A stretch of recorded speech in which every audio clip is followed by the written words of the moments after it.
the number of artists who have pulled out, it's not even an asterisk. That's how small it is into their core business.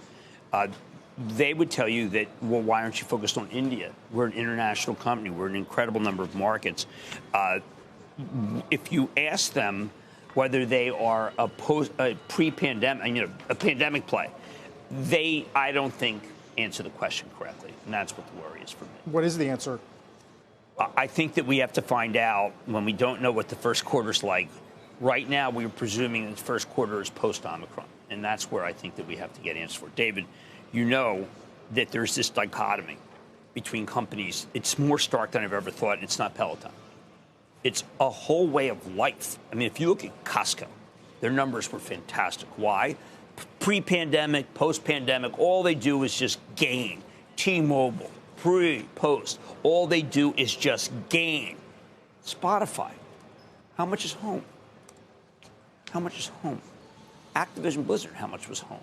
So it is, and by the way, I think that the work from home thing, no, over. In terms of how much money goes into your new place or whatever. Oh, I see. The spend is over. Is kind of ending. People yes.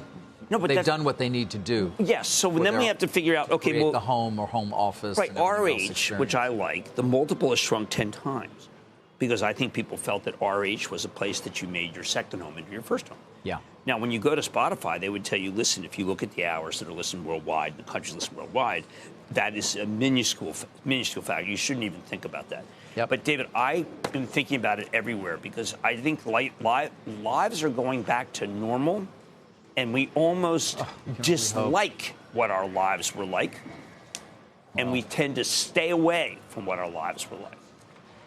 Well, that's a existential conversation, maybe for another day. But well, did you ever see? How about we talk margins at Spotify? Did you ever see the margins? I was going to say, did you ever see? The margins are not great. That's no, they're not frustration. Great. They're not great. That's why I want to know. Long term. But advertising, they would tell you, is doing okay. Yes.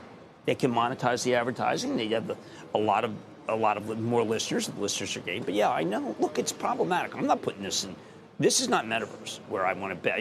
Eck, I don't know if I want to bet with. Really? Yes, because I'm very concerned about trends and changes.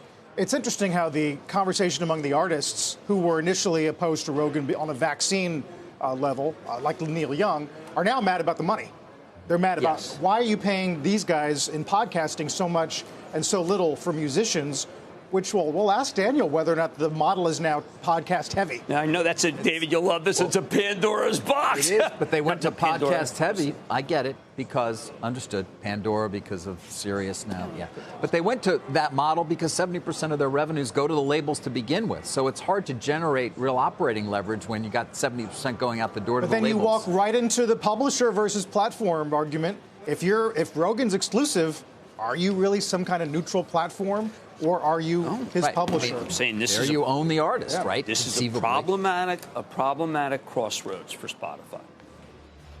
I honestly, and that's when I'd love to be able to say just buy it. I can't.